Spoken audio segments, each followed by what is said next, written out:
All right, everyone, how's it going? I hope you're well. So we're going to do a little chat about the RS3.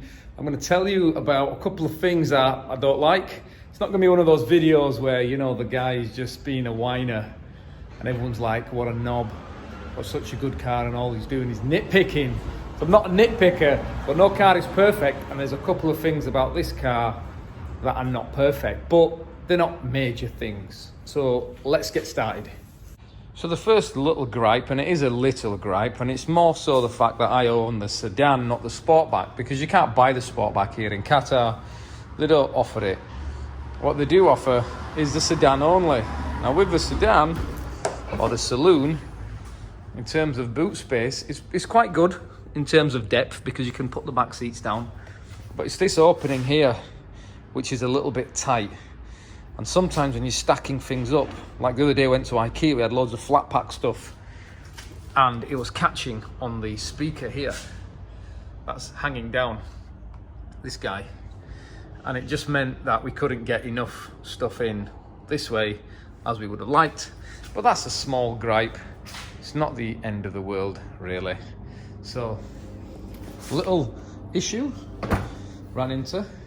And bearing in mind I've had this car now for a year and a half. Next one, and this is all going to be subjective, but you're watching my video, so this is my opinion. These seats look sick. You slide around a hell of a lot. That's obviously exaggerated by the fact that we've got a leather chair, and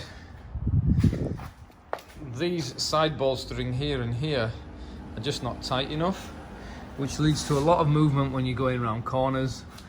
And I'm a pretty slim guy, you know, so I move around too much. Now, if I compare the seats to what I used to have on the Focus RS, Evo, you know, there's no comparison. Those seats, those Recaros are fantastic, whereas these look great, brilliant for long distances, great daily drivers.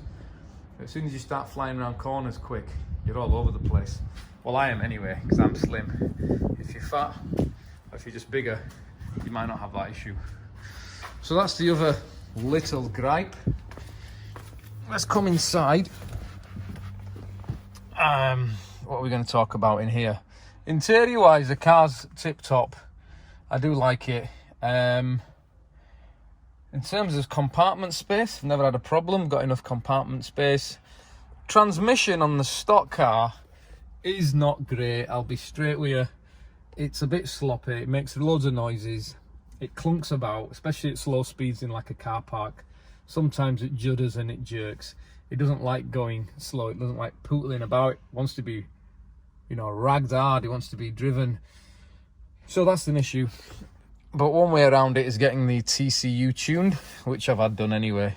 I've got the APR DQ500 transmission tune. And I'm going to be running through the full mod list I've got on this car, because I've had a fair few things done since the last video. I won't get into it now, but we'll talk about it later on. So those are it, that's it. Two little things really about the car. Three little things, if you're being honest, that I don't like. Other than that, what a car, man.